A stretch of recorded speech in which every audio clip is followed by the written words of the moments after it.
Graça e paz, amado ouvinte. Deus te ama muito e quer falar com você. Vamos continuar o nosso tema, que é santificação. Deus quer que sejamos santos. A sua palavra nos fala com toda a clareza que devemos ser santos em todo o nosso procedimento. Pois sem santidade ninguém verá o Senhor. O apóstolo Paulo, em sua carta aos 1 Coríntios, capítulo 1, versículo 2, Paulo escreve à igreja de Deus que está em Corinto: aos santificados em Cristo Jesus, chamados para ser santos. Nós percebemos dois aspectos nesse versículo. A santificação, em primeiro lugar, nos é dada pelo sangue de Jesus. Jesus morreu no nosso lugar para pagar o preço do nosso pecado. O seu sangue nos santifica. Então, perante Deus, nós temos a posição de santos que nos é dada graciosamente pelo sangue de Jesus. Então, nascemos de novo como filhos de Deus, fomos santificados na presença de Deus pelo sangue de Jesus, e então Ele nos chama para ser santos. Porque Ele nos santificou com o seu sangue, Ele nos chama para termos um comportamento compatível com a santidade que está dentro de nós, em nosso espírito, no qual habita o próprio Deus, o Espírito Santo de Deus, louvado seja o seu nome. O apóstolo Pedro, em sua primeira carta, capítulo 1, versículo 14 a 16, nos fala sobre como ser santos. Ele diz: como filhos da obediência, não vos amoldeis às paixões que tinhais anteriormente. Pelo contrário, como é santo aquele que vos chamou, tornai-vos santos também vós mesmos em todo o vosso comportamento, porque está escrito: sede santos, porque eu, o Senhor, sou santo. Meus queridos, nós somos chamados a obedecer aos mandamentos de Deus, porque Ele é que sabe o que é bom para nós. A vontade de Deus é boa, é perfeita, é agradável. Então, Ele nos dá os seus mandamentos para que a gente tenha uma vida feliz já aqui na terra. E Ele nos diz que nós não devemos nos amoldar às paixões que tínhamos antes de conhecer Jesus como nosso Salvador. Como ser humano, como filho de Adão e Eva, todos nós somos pecadores. Gostamos de pecar. Nosso corpo, nossa alma gosta de pecar como filho de Adão e Eva. Então nós não devemos mais nos amoldar, nos deixar dominar pelas paixões antigas que dominavam nosso corpo e nossa alma. Nós devemos nos tornar santos. Tornai-vos santos. Então, porque Jesus perdoa os nossos pecados, o seu sangue nos santifica, temos a posição de santos perante Deus, nós devemos nos tornar santos. É a nossa parte. É a nossa parte. Você e eu precisamos decidir ser santos, viver uma vida que agrada a Deus, nosso Pai. E o apóstolo Paulo continua em 1 Tessalonicenses, capítulo 4, do versículo 3 ao 7, ele escreve: esta é a vontade de Deus, a vossa santificação. Abstenha-se, pois, da imoralidade sexual, e saiba controlar o seu próprio corpo de maneira santa, porque Deus não nos chamou para a impureza.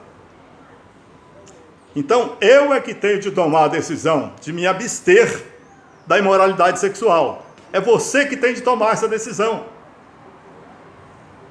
Depende da sua decisão para que o Espírito Santo possa te ajudar a ser santo.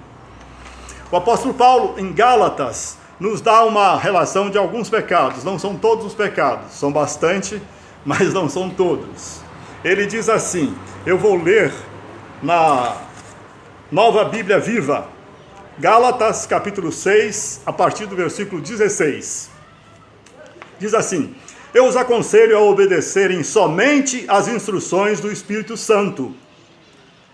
Ele lhes dirá aonde ir e o que fazer, e assim vocês não estarão sempre satisfazendo os desejos da natureza pecaminosa.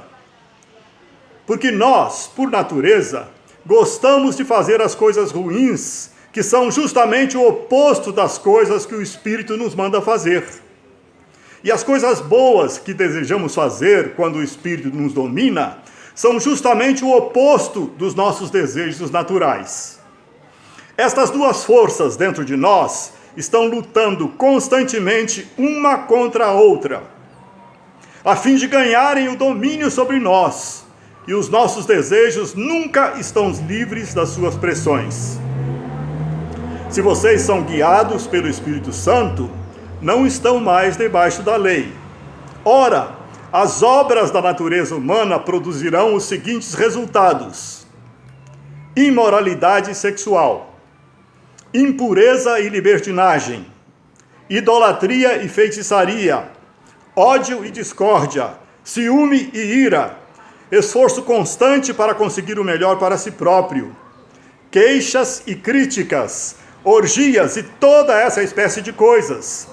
Vou dizer-lhes novamente, como já o fiz antes, que todo aquele que levar esse tipo de vida não herdará o reino de Deus. Nessa relação de pecados, nós vemos alguns pecados que podem ser considerados mais terríveis, mais grosseiros.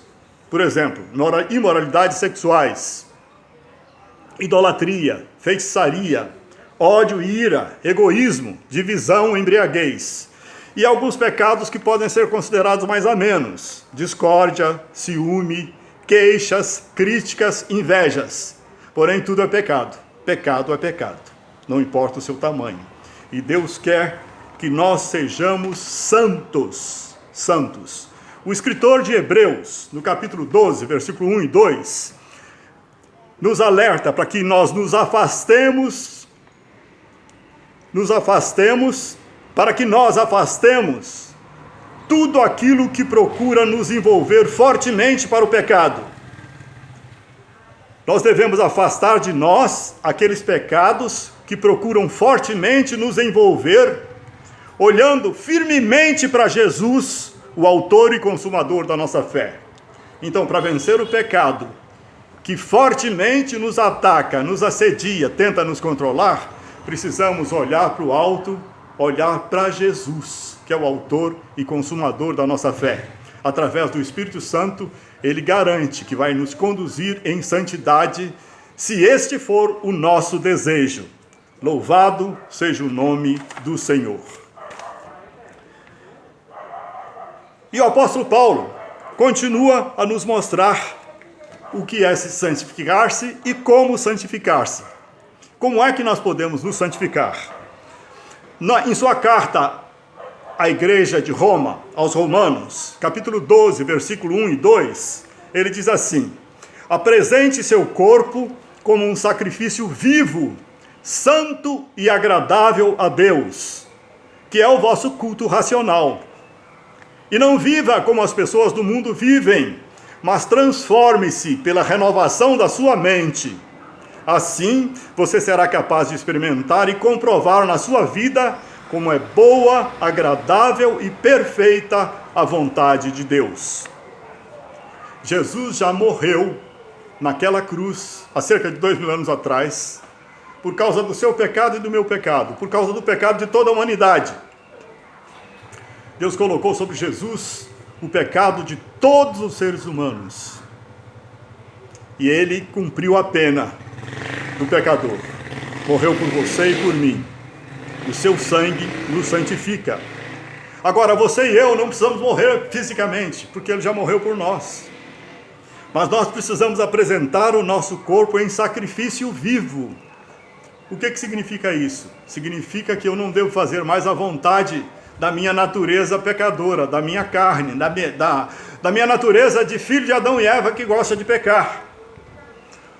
Os desejos do meu corpo, os desejos da minha alma, como ser humano, filho de Adão e Eva é pecador, gente, eu devo fazer morrer em mim. Eu devo sacrificar meus desejos pelo pecado e viver uma vida santa na presença de Deus. Meu irmão, minha irmã, apresente o seu corpo como um sacrifício vivo e agradável a Deus. A sua natureza carnal luta contra a sua natureza espiritual. Você nasceu de novo em seu espírito e é nele que mora o próprio Deus, o Espírito Santo de Deus. Ele está aí para te capacitar, para te dar poder para viver uma vida santa. O pecado não tem mais domínio sobre você se você decide ser santo. A palavra de Deus diz que não vos sobrevirá tentação alguma maior do que a vossa força. Deus permite que você seja tentado, provado e te dá força para vencer. Você só não vence se não quiser vencer. Então é a sua vontade de ser humano pecador que tem de ser sacrificada. Apresente o seu corpo, os desejos do seu corpo, como um sacrifício vivo, santo e agradável a Deus. Este é um verdadeiro culto, é racional porque expressa o que está dentro de você. Em seu espírito você é santo, em seu comportamento você deve ser santo também. Tem de ser coerente o seu comportamento com aquilo que você é, filho de Deus, santificado pelo sangue de Jesus. Não viva mais como as pessoas desse mundo, não se amolde, não tome a forma de vida do pessoal do mundo que não conhece Deus, que é dominado pelo pecado. O verdadeiro cristão não é mais dominado pelo pecado. Quem não tem Jesus no coração, tudo que faz é marcado pelo pecado, tudo que faz é pecado, mesmo as boas obras. O orgulho, a vaidade está por detrás. Agora, o cristão já não é mais escravo do pecado. Ele pode pecar se quiser. Então, negue a sua vontade pecaminosa de filho de Adão e Eva e diga para Deus, eu quero ser santo. Quando vier uma tentação, eu estou gravando esse vídeo num celular. Você está vendo uma boa mensagem no celular, aí aparece uma moça com um biquíni, dançando provocativamente para chamar a sua atenção. Nós homens somos tentados por aquilo que nós vemos. Então, diga não, entende? Ao seu desejo de ver essa moça, entende? Diga não, rejeite, não vá atrás. Se você for atrás, você está cedendo à natureza velha de filho de Adão e Eva. Diga não ao desejo imoral, aí o Espírito Santo te capacita para você viver uma vida santa. Que Deus possa te fazer santo, que você queira viver para agradar a Deus, meu irmão. Deus te abençoe, em nome de Jesus.